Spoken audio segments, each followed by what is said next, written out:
The major effect of testosterone is to make effort feel good. That's what testosterone does. The real question is, are you enjoying what you're doing? When effort feels good, life just gets way better. So there's something about these molecules that in an ancient way are linked to the will to live. They're linked to effort and making effort feel good. That's the holy grail.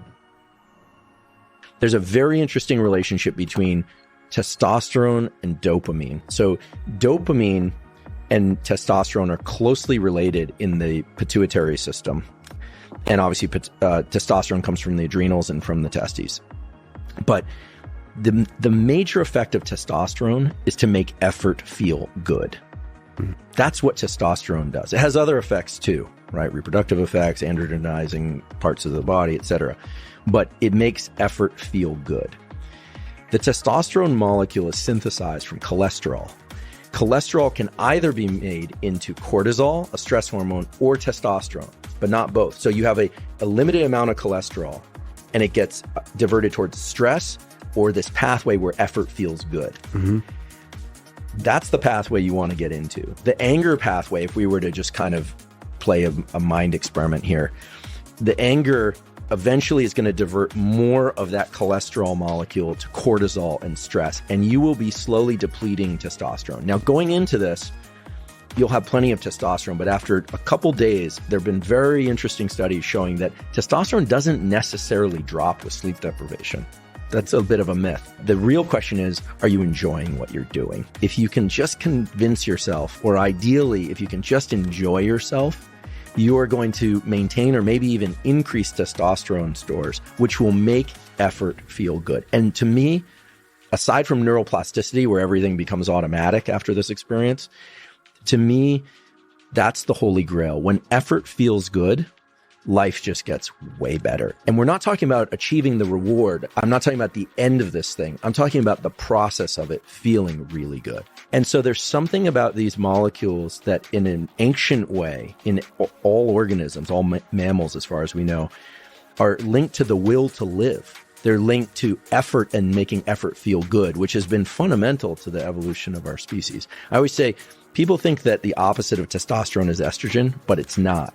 The opposite of testosterone is prolactin, which makes us feel quiescent and not in pursuit of things, etc.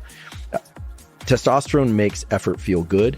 Estrogen makes emotions feel okay. So it is the case that increases in testosterone promote competitive and foraging type behaviors in humans and in non-human mammals.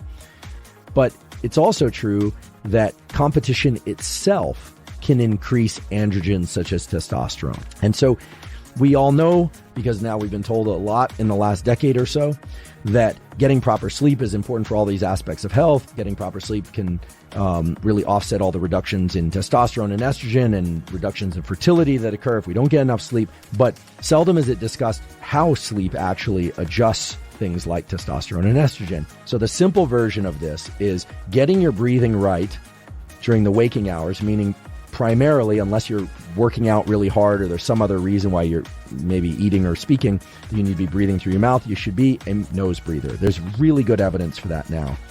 And in sleep, you also want to be a nose breather because that's going to increase the amount of oxygen that you're bringing into your system and the amount of carbon dioxide that you're offloading. There are other positive effects of it as well, but you're basically reducing apnea. Breath holding in sleep leads to buildup of carbon dioxide and leads to increases in cortisol, which then decrease testosterone and decrease estrogen in negative ways across all sexes. Okay, so the simple version of this is get your breathing right. And many of you have heard me talk about this before, and I'm not going to belabor the point that viewing bright light within the first hour of waking, whether or not it's from artificial light or ideally from sunlight, has these powerful effects on sleep and wakefulness. This translates to the protocol of if you want to optimize testosterone and estrogen, you need to get your light viewing behavior correct. It's not just about optimizing your sleep, which is also important. It's about getting sufficient amount of light in your eyes so you have sufficient levels of dopamine. So the simple protocols for that I've reviewed before, but it means getting anywhere from 2 to 10 minutes of bright light exposure in your eyes early in the day. It is not sufficient to do this with sunglasses unless you have to do that for safety reasons. It's fine to wear prescription lenses and contacts.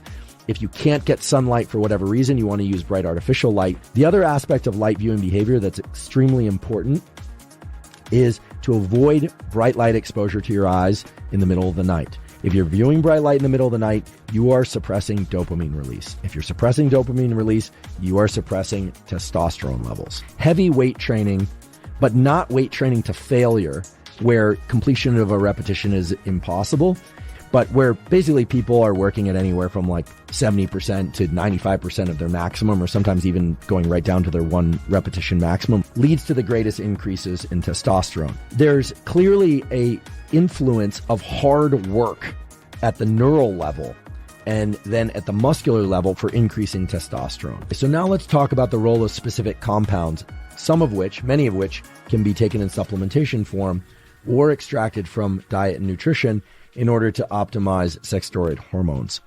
And again, I just want to emphasize that I'm not suggesting anyone take anything or stop taking anything. This is purely for informational purposes, but some of the data on these is quite striking and impressive. It's very clear that vitamin D, which is important for so many biological functions, including endocrine functions, zinc, magnesium, creatine. It's very clear that something about creatine, although the mechanism isn't exactly clear, either increases 5-alpha reductase or makes the testosterone molecule more susceptible to certain enzymatic reactions that leads to increases in DHT. DHT, dihydrotestosterone, it has this dramatic role in creating a kind of masculinization of the brain prenatally. It also defines the primary sex characteristic of the growth of the penis, etc. And beyond infancy and early childhood and later in life, it has powerful effects in creating balding, in beard growth, etc. And it has a much higher affinity for the androgen receptor than does testosterone. There are a few other things that can increase testosterone, in particular tonga ali, and another one which is very interesting. It's a Nigerian shrub called Phaedogia agrestis, and it mimics luteinizing hormone, which is the hormone that comes out of the hypothalamus that stimulates the testes if you got those and the ovaries if you've got those to make more testosterone or estrogen. And so those two herbal supplements together can give a significant boost in free and active testosterone. So you said Tongat Ali can give you 100 to 200? Yeah, about that. Well, what does the other one give you? Phaedogia is usually taken at about 600 milligrams. And that can, the most dramatic effect I've ever seen was somebody who had his testosterone down in the low 2s, or I think it was like low 2s, and he got it up to the 700 range, but really? that's an outlier, right? Most people are going to see about a 300 to 400 point increase. And that's what the two of them synergistically Phaedogia work? will actually make the testes grow. It's a noticeable difference. So everybody wants that.